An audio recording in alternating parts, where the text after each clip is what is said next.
How to permanently delete sent photos or videos on Instagram. First of all, launch open the Instagram app on your device and make sure to log into your account. Now you want to tap on the DM icon at the top right corner of your screen. From here, open up any conversation.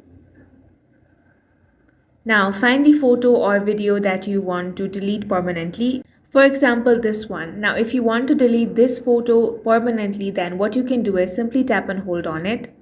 Now, a bunch of options will appear. Find the one that says unsend, which is in red. Go ahead and select that.